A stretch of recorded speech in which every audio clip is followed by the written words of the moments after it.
And they've got the harder scaling AD carry. They've got Blood Boil on a Misfortune.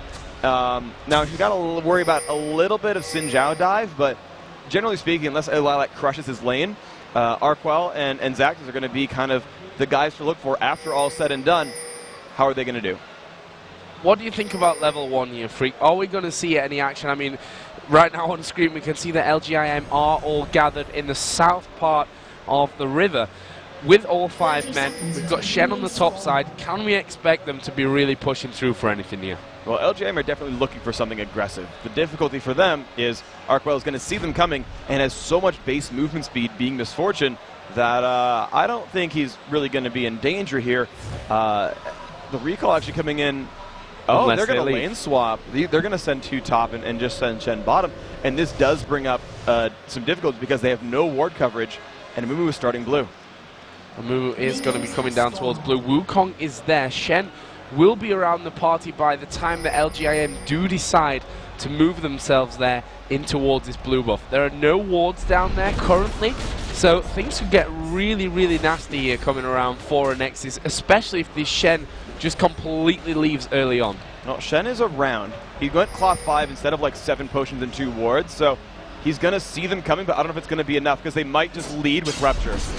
Here we go then, LGIM starting to move in here. There is the Rupture, he actually will land in on towards Overpower. They're going to try and lock him down. There's the Rune Prison. Have they got enough damage? Yes, they have! First blood comes in for Lilac. That was an amazingly good engage right there. A perfect Rupture landing. Amumu really should have flashed that Rupture. And unfortunately, he did pay for it with his life. LGIM, they are going to actually clear out that camp, though, so it will respawn 724. Great start to the proceedings here for LGIM. We heard that their manager said, you better not lose another match coming into this grand final, otherwise you'll be a disgrace to your country, which is, you know, harsh words to be said, but that's kind of the Korean mentality as well that we see not just in League of Legends, in other games as well, and that's something that can really motivate these players. And so far, obviously they've taken down Meet Your Makers 2-0, and this is a great start as well. And right now, Zaxus is up against his turret. We're going to see if Cho'Gath looks for a level 3 dive right here, but he's now at kind of what all 1v2 lanes have to face, which is trying to last hit under turret and trying not to get zoned out of experience range. ANX's are actually not shoving, they're just trying to zone Lilac and deal damage to him. Thing is, he's got Crystalline Flask, he's got a Red Elixir, he's not going to really die here. And I feel like ANX are going to lose their bottom turret. For their sake, I kind of wish they would actually push top lane. Well, right now, as you said, they're definitely holding that one out, trying to starve Lilac as much as they possibly can, but inevitably that lane is going to start to push through here, and Lilac then will be starting to get himself a little bit of that farm. We've seen in these situations constantly from already months ago, since these lane swaps happening, these 3-man dives, the jungler coming in from behind them from that tri-bush. Do you think we're going to see that here with the compositions that we've got? Well, Cho'Gath right now is already looking for the counteraction to that. He cleared his blue buff out, he's checking to make sure that Amumu is not looking for anything crazy. Of course, they have that ward down anyway. Ring's going to look for just a... It's actually a really smart move. He's actually wave clearing to help make sure the turret doesn't go down. Lilac's still taking some damage. Yeah, he's running low on potions, but this is actually really good for them. They're going to lose their turret much more slowly. This one, though, down to half already. I don't see dives coming, though. Amumu, he's not really the tower diving type. Xin Zhao has really good escape tools in general while he's still at full health. I don't see them killing him quite easily. Instead, you're seeing defensive junglers try to stop the kills. Well, right now, LGIM, as you said, have got this bottom turret down to below 900 health, so they've done a real great job of that one. Not quite the same story in this top lane, but that's exactly what ANX's are going to be aiming for. Middle lane, Ryze versus Wukong. What do you think to the whole mechanic of this lane? I mean, that Rune Prison is going to be Ryze's biggest ally here, surely. Yeah, at the beginning I would have said this would have been a lane in advantage for Ryze, but you're seeing an early minion kill lead for Celaver's Wukong. That said, he's now against a level 4 blue buff Ryze, who puts out quite a bit of damage, but dang, so does Wukong. So, pretty nice. And Lilac taking a ton of pain right here. Yeah, this could be really, really bad as Lilac is burning from the Ignite. Actually, it's not the Ignite, it's down, I'm telling a lie. And Arquel will not quite be able to pick that one up. And again, you talk about the whole rescuing here with these defensive junglers, these more support-type junglers. And that's exactly what's happened here for LGIM. And I am amazed. Arquel is the only player I've literally, I think, ever seen not flash for that kill. He said, you know what, if I flash for that kill, I'm going to be overextended and I'm going to die the Cho'Gath in a turret. He said, you know what, I'll just let you get zoned out of experience range and go back trying to shove down Ring right here. I think it's actually the right choice for Misfortune to not give up something by doing that. Well, in the meantime, they did lose that bottom turret as Arquelet will start to push a little bit more aggressive. Are they going to be able to do more damage to the turret here? And again, Ring with Cho'Gath has got good wave clearing potentially, and you can see the fact that he's been pushed up there on the turret. That's not allowing much time for Misfortune and Nunu to actually get in there as a rupture. He's going to land onto Arquel. Silence goes down, but won't be able to finish up with a kill. That silence pretty much kept him alive because Nunu was in range and just had mana enough for an Ice Blast. And when you face up an Ice Blast and a Blood Boiled AD carry, Ring would have probably had to burn Flash there. So the silence was just in range and kept him alive against Nunu. Unsurprisingly, LGIM, after taking down the outer turret in the bottom lane, they're bringing their support and AD carry into this top lane, and they're already starting to beat down on it. Misfortune's going to be a good way away. There's not really a lot that Grom can do right now to save this turret. He knows that he can't afford to get too offensive, although I can't see that LGIM would risk at this stage by diving. But look at the minion wave. They've got more than enough time here to do good amounts of damage to this turret. They may even, in fact, they are going to have it down before they can react to that one. Great play. That was absolutely amazing. Now, Lilac up against Zax. This is actually a good matchup now for Shen, who's got a bit of a lead here, a level and a half. And as soon as he goes back to base, actually some pretty good items. He's got 1,000 gold. Yeah, that'll be nice for Shen when he gets back there. Wukong going in on mid. Oh, this could be bad news again, but look at the damage there coming out of Rise. He's burning away, but it's not going to be enough to finish him off. He survives with hardly anything remaining. Lilac in the bottom, though, is also going very low. He will be finished off, and as you said, he's got the level advantage there, Shen, and that is a good matchup for him with the kill especially now. That is incredibly important for a Nexus because, right, those two backup plans, a Fed Misfortune who's got 58 minion kills, and Zax is being stronger than any individual on LGIM, and he is. He is already beating down Lilac. This is really big for him. This is a nice situation for Nexus to be in. They're actually, I would say, in the lead. Regardless of what you see on the gold here, I think they have the tools to win this game. And Zazas has 1,600 gold to spend here, as we've just seen that blue buff again being taken away. And how important is that in the grand scheme of things here? I mean, you've got a Wukong middle who's not necessarily going to be relying as much on that blue buff, but how does that affect Mumu? It affects him quite a bit. He rushed for the Philosopher's Stone, which will give him some mana sustain and help him out in the jungle a little bit. But still, you're kind of in the situation where, you're right, Wukong doesn't need it. Mumu, it's hit and miss, because there are some Amumus who are used to giving away their second golem buff and just relying on base mana regen. But you're seeing him be low on mana. You're going to see that if he tries to look for a gank, he's just at level 6 now, has his ultimate. He's only got enough mana for basically one ability. He's got just 100 mana now to curse the Sad Mummy. So if he ever gets into a fight out of the jungle, he's going to be really low on mana. It won't contribute much. But otherwise, I think jungle clears themselves will be okay. And 8 minutes and 40 seconds in, LGIN did just have a bit of a go at Dragon, realizing that Zazas was there. They decided to pull away, and you can see those 3 blue wards on the minimap there, giving them such great vision of anyone that could possibly come in and challenge them when it comes towards this Dragon take. Yeah, now the top turret has gone down. Misfortune and Nunu, this is smart. They should steal blue right now. They have the tools to do so. They can't really challenge Dragon. That's going to go down to LGIM, but blue buff is theirs. They know there's 4 people at Dragon. Blue buff is there. They've got Misfortune and Nunu pushing in. Lilac going to get slowed, forced away here by Arquel, but is this going to be enough time for Rise and Cho'Gath to come around and react? I don't think they'll be able to stop that one from being taken down. Obviously, there is no smite there. Cho'Gath actually will pretty much just ignore that and put a ward down over the other side of the wall, which has been spotted by Nexus. And that's, you know, well, really the only counter. Obviously, if your blue's been taken, the only option is to take the enemies. And actually, this is really funny because LJM just pinged it as one lizard got left right there. So it's going to be a very asynchronous respawn time. Hopefully, Nexus timed their own blue buff. They did roughly see when it went down, so they'll know it's at 14 and some change. And they're going to have a very late, 12 and some change. And there we go. Now both teams will have the respawn timer on this Western blue buff as well.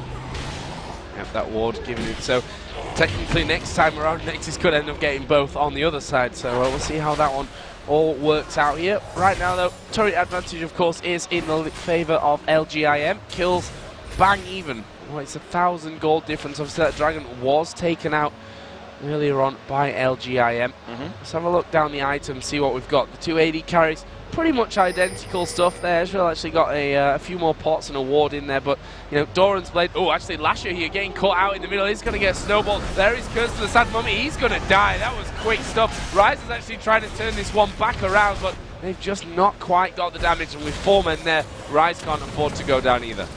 Now, he's not tanky just yet. He's got the Catalyst, didn't get the first blood like he did last time, so he's a bit behind on that sort of Rod of Ages compared to what we just saw maybe 20 minutes ago. Celiver, whoa, low on health. Ezreal came across him. A little bit of close stuff there. What was that? The ghosts. The ghosts were there. Ooh, we heard the Brazilians actually. They had yelled for that one. They've actually apparently got a better cameraman though. The Brazilian commentators are driving the one in the local arena here. We saw it coming. We were just like, what's that? Oh, the ping. Someone's low.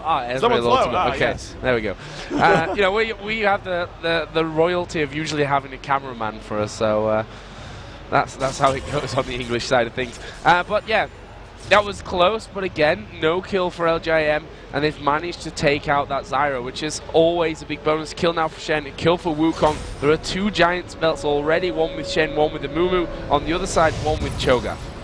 All right, and we're seeing actually the Sunfire Cape is going to be the first sort of build differentiator we see. Cho'Gath going for the Warmogs. I would expect a Mumu to go Warmogs as well, personally. But the big differentiator here, Shen's going for Sunfire, which increases his split push power. And because he's ahead, he's going to do a very good job of sort of winning any fight he's up against. This is still another great move for Xaxis. We're going to see him. I think he's still going to be one of the big playmakers here for Nexus. Right now, Lilac having a bit of free farming that bottom, and well, he needs it, to be honest with you. Look at the difference there between Shen and Xin Shao.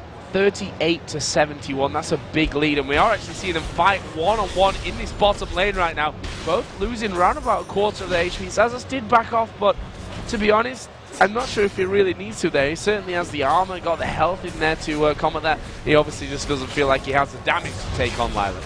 And they're going to move in a little bit on the Lasher, down to half health, but they're going to go in. Oh, this is going to be a big fight. Celiver will be the first man to die. They're going to focus around on Grub. That is 2 kills coming down for LGIM. And maybe even more importantly, this middle turret now has only a Mumu there to defend it. He won't be able to, and that is the turret going as well.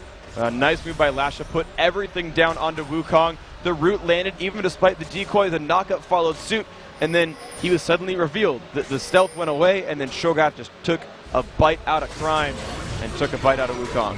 I don't know where that came from. Well, blue buff number 3 here is going to be stolen away by LGIM, this time going on to Rise. And they know, obviously, the timing of their own, but also Nexus know the timing of that blue buff spawn, since they left that one creep there with the ward just to see when they take it down. So we'll see if Nexus actually decide to go for that one. Here we see a couple of decent items being picked up. The Ruby Sightstone for Zyra, always a nice thing to have in there, plus that Rod of Ages for Rise. And that's in that last game. As soon as he got the Rod of Ages, that's where we saw that damage really became a hindrance. Yeah, and so right now you've got a very difficult situation because Mid King is probably going to keep on his throne right here. He's doing an amazing job. Did a great job last game, didn't even die, and he's kind of looking to follow that exact same path here. Celiver being given the red buff, we're going to hope to see him actually use his ultimate next fight because, you know, I like seeing close games. I like underdogs coming through.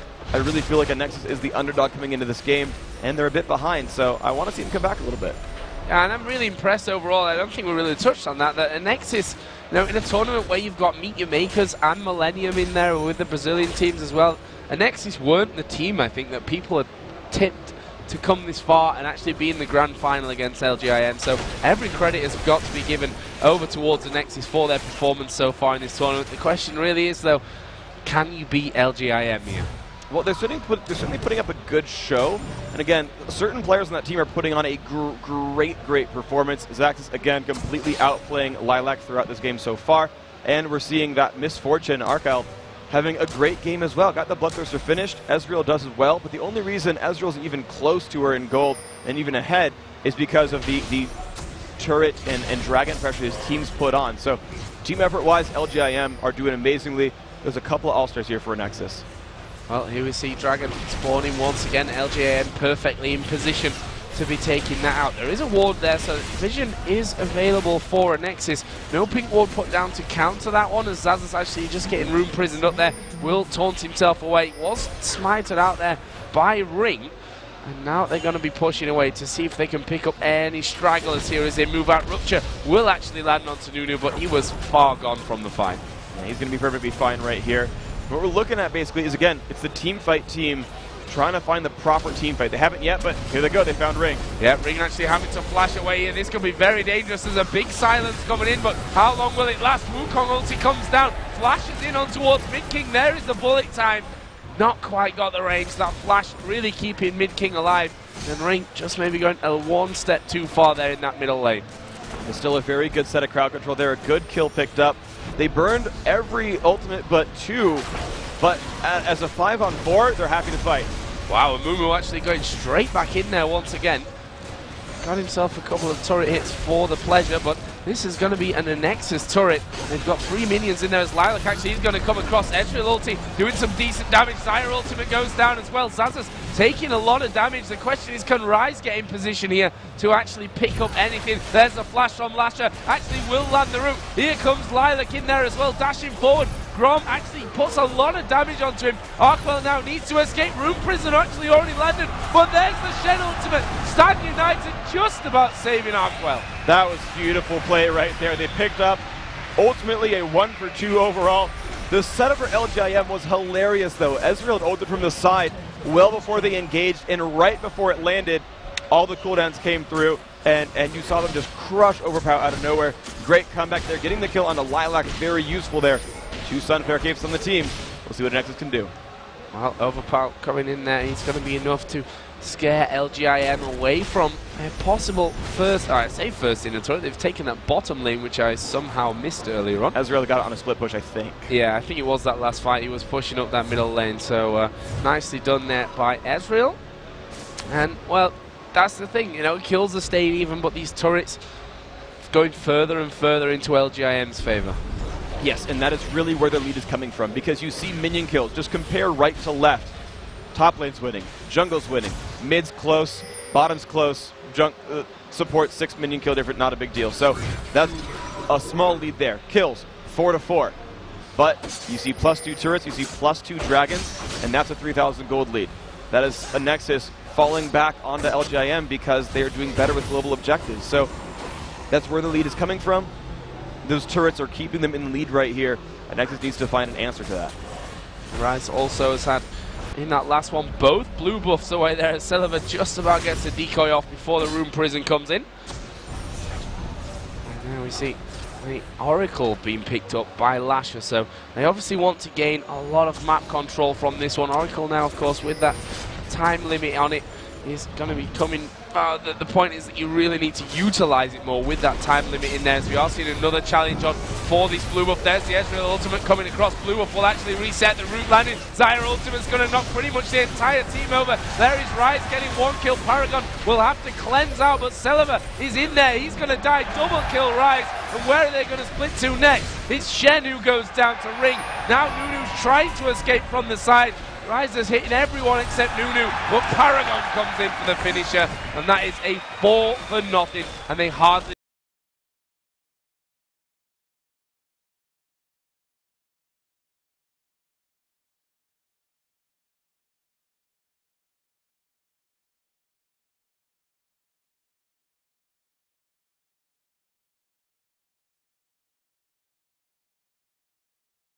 lost health even there, LGIM. Absolutely amazing play by them. A 4v4 that got them a 4-0 lead off that one. And you kind of saw what Power could do. And there we see once again why Ryze might be a smart pick against LGIM. Just judging by this performance and obviously his last one as well, it could be a decent idea for game number 2. Yeah. However this one goes.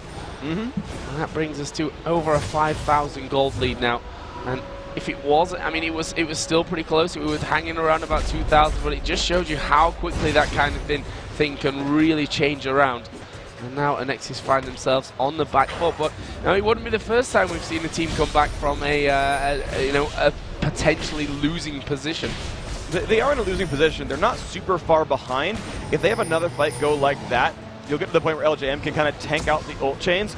But the only fights you've seen LJM win so far have been winning because they've been simply picking off a kill early on and getting themselves ahead by bursting someone out and then following up on basically what's a 4v3 or a 5v4. If ANX can actually fight a battle properly, I think they're still in pretty good position. There are the wards, defensive wards coming out from Nunu, which won't going to mean anything because there's that Oracle that we talked about before.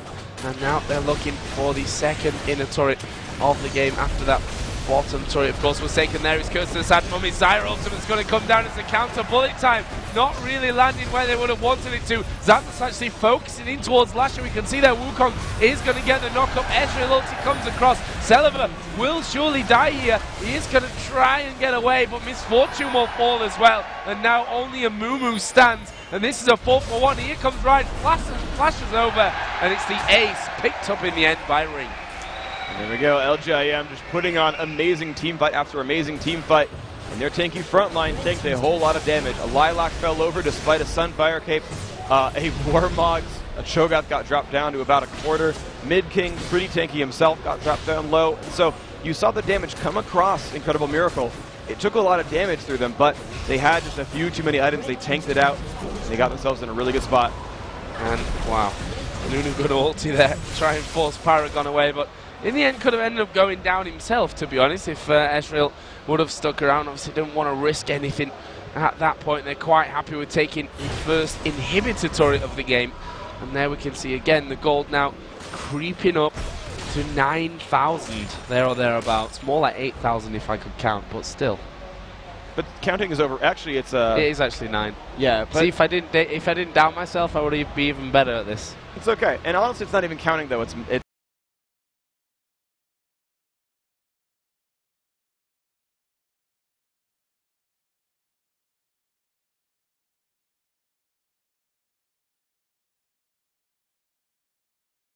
It's arithmetic. Yes. So English apparently not your strong suit either. But it's okay, we'll move on. We've got a Nexus here, 9,000 gold behind Corbin. Sort of keep the map control game coming through here. And I think that's a very good choice. LGIM, I mean, they have the better fights. They just need good positioning. So denying ward coverage and kind of exploding out of the fog of war, that's really good for them. Yeah, you're right. That is a brand new Oracle as we see in this middle area. Are they going to try and close around them here? They've got no turrets right back to the inhibitor, but as we do see Ezreal and Zyra coming up the side, actually, Anexis did back right off in towards the base again. And look at the wards down currently for LGIM. They have covered the Anexis side of the map. And that's just what they kind of want to do, is make sure that there are no tricks whatsoever. A random initiating out of nowhere with a 5-man Mummy ultimate or 5-man Wukong ultimate would spell disaster. Well, here comes Overpower. Actually will put Curse to the side Mummy down, but look at how quickly he's destroyed there. The Zyra ulti actually won't be landing on where they wanted it to, but they've taken a Mumu out of the equation. That could be enough here. Arkwell going very, very low. Will flash. Lilac moving in there. Lilac does get that finishing touch, and that is again a 3-for-0. And look at the health of LGIM. They hardly took any. There is a surrender vote coming in, and LGIM going to take down an Nexus here in game number 1 of the Intel Extreme Masters Brazil.